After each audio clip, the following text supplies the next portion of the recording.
नमस्कार, स्वागत है आपका अपने इस यूट्यूब चैनल मैथ का एबीसी पर, जहां हम मैथ सीखते हैं बहुत बेसिक से। पिछले वीडियो में हम समानांतर श्रेणी यानी कि अर्थमेटिक प्रोग्रेशन का जो भी बेसिक था उससे हम आपको इंट्रोड्यूस करवाए थे। आज उसी चैप्टर के कुछ बेसिक क्वेश्चंस हैं जो कि बेसिक फार्मूला को यूज़ करके आप बना सकते हैं। ठीक है, तो चलिए देखते हैं कि आखिर आज के वीडियो में ऐसा क्या नया चीज़ सीखने को मिलेगा। तो वीडियो को शुरू से अंत तक देखिएगा। इसमें आपको जो भी बेसिक कॉन्सेप्ट है समांतर श्रेणी का यानी कि अर्थमेटिक प्रोग्रेशन का पूरा जानकारी या पूरा का पूरा डाउट जो है बेसिक वो क्लियर हो जाएगा। तो ठीक है, शुरू करते हैं आज का वीडियो। हमारा फार्मूला होता है टीएन। टीएन का मतलब क्या, पिछले वीडियो में बताए थे कि टीएन का मतलब होता है अंतिम पद।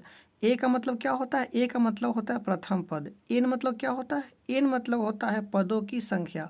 और डी मतलब क्या, कॉमन डिफरेंस यानी कि सार्व अंतर, या इसको पदांतर भी बोलते हैं। यहाँ पे हम फिर से लिख दे रहे हैं। ए का मतलब होता है प्रथम पद। ए का मतलब क्या होता है, ए का मतलब होता है प्रथम पद।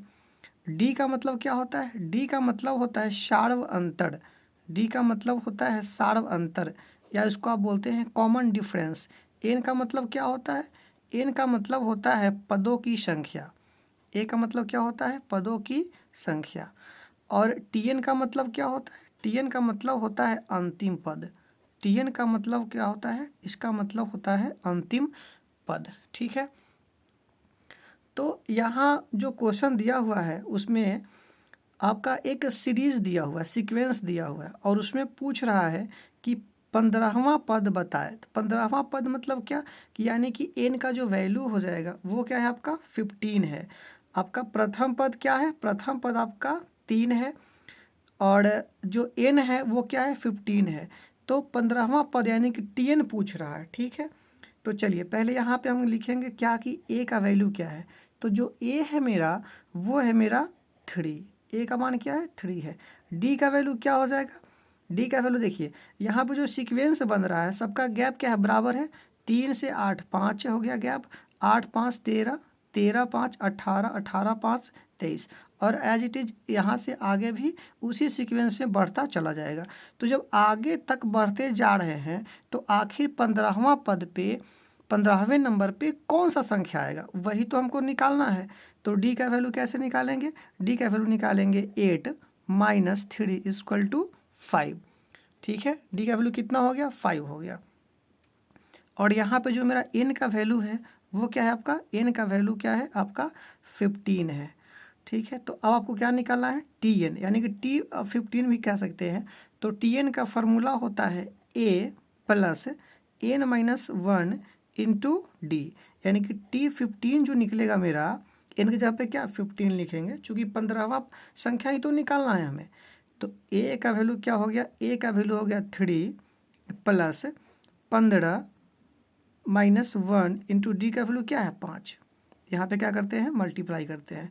तो कितना हो जाएगा, 3 प्लस 15 माइनस 1 कितना हो जाएगा, 14, गुने कितना हो जाएगा 5, बराबर क्या हो जाएगा 3 प्लस 14 5 ज़ा 70।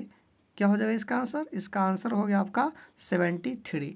यानी कि अगर ये सीक्वेंस अगर ऐसे ही आगे बढ़ता चला जाए तो जो मेरा 15वें नंबर पे जो संख्या आएगा वो संख्या क्या आ जाएगा, वो संख्या आ जाएगा आपका 73। बहुत बेसिक फार्मूला जो है आपका T N equal to A plus N minus 1 into D, इसको यूज़ करके और एक सिंपल सा जो क्वेश्चन था उसको यहाँ पे सॉल्व किए। ठीक है, और सेम इसी फार्मूला को यूज करके चलिए देखते हैं क्वेश्चन नंबर 2 वो क्या है।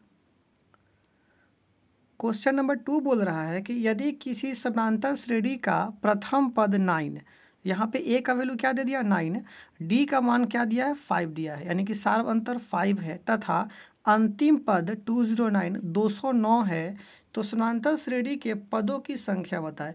तो पदों की संख्या मतलब क्या, पदों की संख्या मतलब यही तो एन ही तो पूछ रहा है कि एन बराबर में क्या। तो ऐसा क्वेश्चंस जो है, ऐसे क्वेश्चंस आपको बुक में भी दिए हुए हैं जिनको प्रैक्टिस करना है। इस वीडियो को देखने के बाद इस पे जो भी आधारित क्वेश्चंस होगा इसके बेस पे जो भी क्वेश्चंस आपके बुक में दिए हैं सबको प्रैक्टिस करना है। क्यों? ताकि ये जो भी कॉन्सेप्ट है बेसिक वो आपको क्लियर हो जाए। कुछ क्वेश्चंस ऐसे मिलेंगे जिसमें आपको ए निकालना पड़ेगा, यानी कि प्रथम पद पूछ देगा। कुछ क्वेश्चंस ऐसे मिलेंगे जिसमें डी पूछ देगा, है ना। फिर कुछ ऐसे भी क्वेश्चंस है जिसमें टीएन पूछ देगा, यानी कि अंतिम पद पूछ देगा। तो आखिर जब तक आप बेसिक नहीं जानेंगे, नहीं समझेंगे, तब तक आप कैसे बना सकते हैं क्वेश्चन को? नहीं बना सकते हैं, ठीक है। तो ऐसा क्वेश्चन अभी वीडियो देख लेना है, और वीडियो देखने के बाद ऐसा चैप्टर खोल करके और उस चैप्टर में देखिए कि हाँ कौन कौन सा क्वेश्चन बन सकता है जो कि बेसिक फार्मूला को यूज़ करके आप आसानी से सॉल्व कर सकते हैं। इस क्वेश्चन में क्या है, आपको दे दिया ए का वैल्यू कितना दे दिया, 9 दे दिया। जो डी है, डी का वैल्यू कितना दिया है, 5 दिया है। और अंतिम पद मतलब क्या, टी एन का मान क्या दे दिया है, 209, 209। अच्छा, यहाँ पे क्या है कि पदों की संख्या पूछ रहा है, मतलब कि एन बराबर क्या, यानी कि यहाँ पे क्वेश्चन पूछ रहा है कि एन बराबर क्या। तो जो टी एन का फॉर्मूला होता है, टी एन क्या होता है, T N equal to A plus N minus one into में D. T N equal to A plus N minus one into D.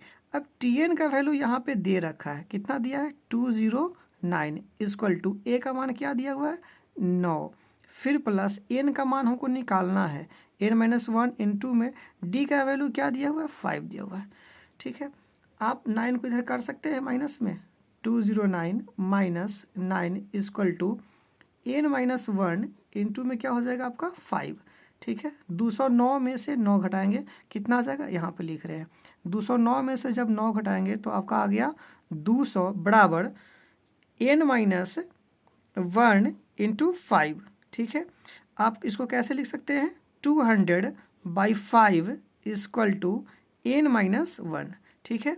इसको काटेंगे, 45 से 200, यानी कि आपको आ गया, कह सकते हैं कि N minus one equal to में ये कितना आया है, 40 आया है, 40, ठीक है।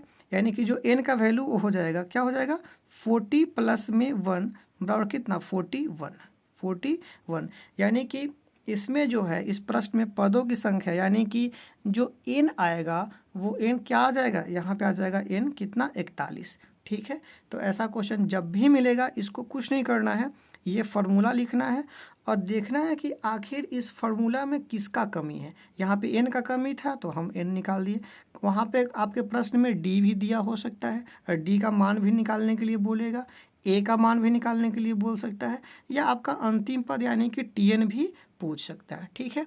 तो आप फार्मूला का यूज़ भली भांति करना जान जाएंगे तो ऐसे क्वेश्चंस बन जाएंगे। चलिए इसी पे आधारित देखते हैं क्वेश्चन नंबर 3 वो क्या कहता है।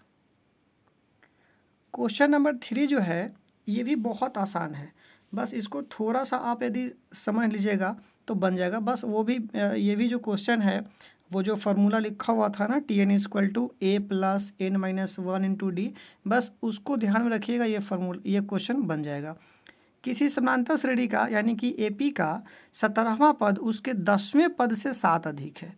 17वां पद यानी कि T17 जो है वो T10 यानी कि 10वें पद से 7 ज़्यादा है, ठीक है। तो देखिए यहाँ पे करना क्या है, अगर यहाँ पे हम अगर T17 निकालते हैं तो T17 इक्वल टू क्या, A plus 17 minus one into D का वैल्यू कुछ है, डी का वैल्यू इसमें कुछ भी नहीं दे रखा है, ऐसे कर सकते हैं। T17 equal to A plus 17 minus one, यानी कि आप कह सकते हैं कि जो T17 आएगा वो हो जाएगा ए प्लस 17 माइनस वन 16 डी, ठीक है, ये हो गया। अच्छा, आप दूसरा क्या है, फिर क्वेश्चन पूछ रहा है यहाँ पे बोल रहा है क्वेश्चन कि उसके 10वें पद से 7 अधिक है, कौन, T17 ही ना। तो अब यहाँ पे निकालेंगे, यहाँ लिखते हैं पुनः। अब अगर T10 निकालने के लिए बोला जाए, 10वां पद निकालने के लिए बोला जाए तो कैसे निकालेंगे, ए प्लस एन का वैल्यू क्या हो जाएगा 10 माइनस कितना 1 गुने कितना डी, यानी कि T10 जो है वो T10 कितना आ जाएगा, ये आ जाएगा ए प्लस 9 डी, ए प्लस 9 डी। ठीक है, यहाँ तक कोई दिक्कत नहीं है। ठीक है, हम T17 निकाल दिए और T10 निकाल दिए, यानी कि 17वां पद निकाल दिए और 10वां पद यहाँ पे निकाल दिए। प्रश्न में क्या कह रहा है कि जो 10वां पद है ना, 10वां पद से 7 अधिक है कौन? 17वां पद। 10वें पद से 7 अधिक है हमारा 17वां पद, यानी कि ये जो दिया हुआ है A+16D जो है वो A+9D से कितना ज़्यादा है? 7 ज़्यादा है। तो हम यहाँ लिखते हैं इसलिए प्रश्न से। क्या लिखेंगे? इसलिए प्रश्न से जो मेरा A+16D है वो जो है वो मेरा A+9D से कितना ज़्यादा है? 7 ज़्यादा है। ठीक है, ये A है और ये A है, कैंसिल हो जाएगा क्योंकि इधर आएगा तो वो माइनस में चला जाएगा। तो मेरा क्या बच गया? 16D। ये प्लस में 9D है तो इधर कितना आ जाएगा? माइनस में 9D इक्वल टू कितना बच गया? 7। तो 16 - 9 कितना? 7D बराबर कितना हो जाएगा? 7। कितना से कैंसिल? एक मरतबा ये कट जाएगा, यानी कि D का वैल्यू कितना आ जाएगा? 1। D का वैल्यू क्या आ जाएगा? 1 आ जाएगा। यानी कि आप कह सकते हैं कि इसका जो सार्व अंतर हो जाएगा वो कितना हो जाएगा? 1 हो जाएगा। तो फाइनली आपने क्या देखा? आपने देखा कि केवल एक फार्मूला, यानी कि अगर हमें Tn याद है कि Tn बराबर अगर A+n-1 इंटू में D, अगर केवल और केवल ये फार्मूला हमें याद है तो उस पे जो भी क्वेश्चंस बनेंगे जो कि बेसिक क्वेश्चंस है वो आप आसानी से सॉल्व कर सकते हैं। ठीक है, तो ये फार्मूला हमको याद रखना बहुत ज़रूरी है। ठीक है, अगले नेक्स्ट वीडियो में हम इसके थोड़ा सा इसके मतलब अपर लेवल का क्वेश्चन, यानी कि अच्छे लेवल का क्वेश्चंस को लेकर के हम आएंगे। ठीक है, ये जो भी 3 क्वेश्चन सॉल्व किए हैं ये बहुत बेसिक था और बेसिक रूल को यूज़ करना है, बेसिक फार्मूला को यूज़ करके और क्वेश्चंस को सॉल्व कर लेना। ठीक है, तो अगर वीडियो अच्छा लगा है तो वीडियो को शेयर कीजिएगा और अभी तक यदि हमारे चैनल को सब्सक्राइब नहीं किए हैं तो सब्सक्राइब भी कर लीजिएगा, ताकि हम जो भी वीडियोज़ लाएँ वो वीडियोज़ आपको आप तक बहुत आसानी से पहुंच जाए और आप इसका फ़ायदा भी उठा सके, आपका मैथ अच्छा होने लगे। ठीक है, तब तक के लिए धन्यवाद। जय हिंद।